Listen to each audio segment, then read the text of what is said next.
नमस्कार, मैं हूं अमित पालित और अब बात करते हैं पश्चिम बंगाल के 21 करोड़ कैश कांड की। 21 करोड़ कैश के मामले में इस वक्त एक बड़ी खबर आ रही है। पश्चिम बंगाल में मंत्री पार्थो चैटर्जी के अरेस्ट मेमो में मुख्यमंत्री ममता बनर्जी का भी नाम है। अरेस्ट मेमो में बताया गया है कि गिरफ्तारी के बाद पार्थो चैटर्जी ने ममता बनर्जी को 4 फोन किए थे, लेकिन मुख्यमंत्री ने उनका फोन नहीं उठाया है।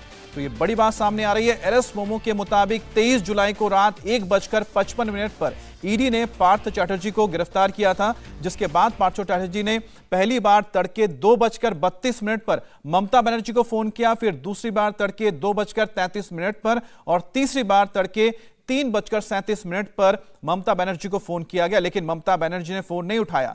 इसके बाद चौथी बार सुबह 9:35 पर पार्थो चैटर्जी ने फिर से ममता बनर्जी को फोन किया, लेकिन चौथी बार भी ममता बनर्जी ने उनका फोन नहीं लिया।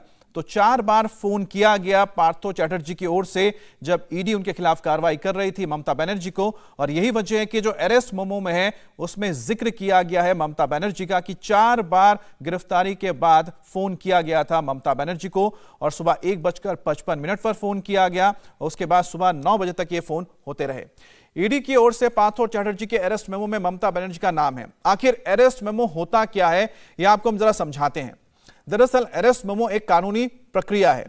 जब किसी को हिरासत में लिया जाता है तो उस शख्स से संपर्क वाले व्यक्ति का नाम, नंबर और पता पूछा जाता है, ताकि हिरासत में रहते हुए संपर्क करना चाहेगा वो उससे। गिरफ्तारी के ज्ञापन में उस व्यक्ति के नाम और संपर्क विवरण का उल्लेख किया जाता है। ईडी सूत्रों का कहना है कि पार्थो चैटर्जी ने ईडी के सामने ममता बनर्जी का नाम लिया और उनका नंबर दिया, इसलिए अरेस्ट मेमो में ममता बनर्जी का नाम और नंबर का जिक्र किया गया है। तो 22 तारीख को लगातार आप देख रहे हैं किस तरह से ईडी की रेड पड़ी और इसके आगे एक के बाद एक कार्रवाई होती रही। वहीं शिक्षक भर्ती घोटाले में गिरफ्तार पश्चिम बंगाल के कैबिनेट मंत्री पार्थो चैटर्जी को आज ईडी ने कोलकाता से एयरलिफ्ट कर भुवनेश्वर ले गई है। पार्थो चैटर्जी को कोलकाता हाईकोर्ट के आदेश पर कोलकाता से एयरलिफ्ट करके भुवनेश्वर शिफ्ट किया गया है, जहां इलाज के लिए एम्स में उन्हें भर्ती किया गया है। दरअसल चैटर्जी के वकीलों ने अदालत में दलील दी थी कि वो बीमार हैं, इसलिए उन्हें राजकीय एसएसकेएम हॉस्पिटल में भर्ती कराया जाए, जिसके बाद निचली अदालत ने उन्हें एसएसकेएम हॉस्पिटल में भर्ती कराने की इजाजत दी। लेकिन बाद में ईडी ने इसे चुनौती दी थी, जिसके बाद अदालत ने उन्हें इलाज के लिए एयर एम्बुलेंस के जरिए कोलकाता से भुवनेश्वर ले जाने का निर्देश दिया है। अदालत के आदेश पर ही उन्हें एयरलिफ्ट करके भुवनेश्वर के एम्स में भर्ती किया गया और वहीं पर ही अब उनका इलाज होगा और आगे की कार्रवाई चलेगी।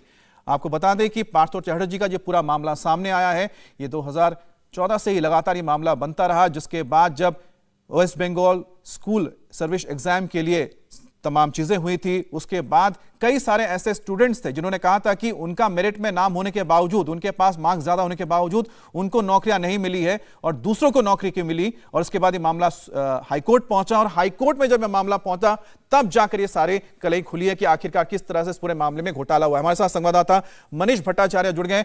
मनीष, हम सबसे पहले तो जिक्र करना चाहेंगे जिस मेमो का हम जिक्र कर रहे हैं कि मेमो में ममता बनर्जी का नाम आया है और ये अपने आप में बहुत सारे संकेत देता है।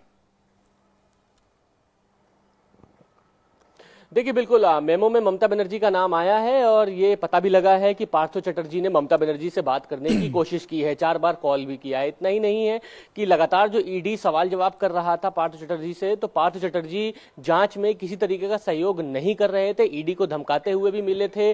कई बार उन्होंने ईडी को धमकाने की कोशिश भी की है और उसके बाद जब वो फोन करना चाहते थे तो वो नंबर ममता बनर्जी का लगाया, हालांकि रिस्पॉन्स ही नहीं मिला। और उसके बाद ईडी अब इनको एम्स अस्पताल ले गई है भुवनेश्वर में, जहां पर इनकी जांच की जाएगी। कमोबेश कोशिश यही की गई थी कि किसी तरीके से सरकारी अस्पताल में इनको नहीं लेकर जाया जाएगा, क्योंकि यह माना जाता है कि जब कभी भी सीबीआई और ईडी वेस्ट बंगाल में आती है और किसी से भी पूछताछ करती है, जांच करने की कोशिश करती है, तो अधिकांश जो भी नेता हैं वो सरकारी अस्पताल में भर्ती हो जाते हैं स्वास्थ्य खराब का हवाला देकर, और उसके बाद उनसे इंटरोगेशन नहीं होता है। यह कहीं ना कहीं दलील कोर्ट में दी गई, जो चुनौती दी गई जब निचली अदालत को, और उस दलील के बाद यह कहा गया कि ठीक है कि एम्स अस्पताल में पार्थो को भर्ती किया किया जाए, इसलिए एयरलिफ्ट करके पार्थो को एम्स लेकर गए हैं और वहां पर अभी फिलहाल जांच चल रही है और ये माना जा रहा है कि जांच के बाद जो इंटरोगेशन है वो पूरा वहीं पर शुरू हो जाएगा। तो कुल मिलाकर अब आप समझ सकते हैं कि ईडी ने कहीं ना कहीं एक बड़ी कोशिश की है कि किसी तरीके का कोई हस्तक्षेप ना हो पश्चिम बंगाल में, इन्फ्लुएंस ना हो। और साथ ही साथ आपको बता दें कि इस पूरे मामले को जो उजागर किए हैं वो तमाम वो स्टूडेंट्स हैं जिन्होंने एग्जाम दिए थे लेकिन मेरिट होने के बावजूद उनको नौकरियां नहीं मिली, और आगे बगाए कि ऐसे लोगों को नौकरियां मिल गई जिनके पास ना मार्क्स थे ना ही उनके अंदर वो काबिलियत थी। नजर बनाए रखे मनीष आपका, आप बहुत बहुत शुक्रिया। इंडिया टीवी हर वक्त हर जगह डाउनलोड करने के लिए सर्च करें India TV news Google play store या ऐप स्टोर पर।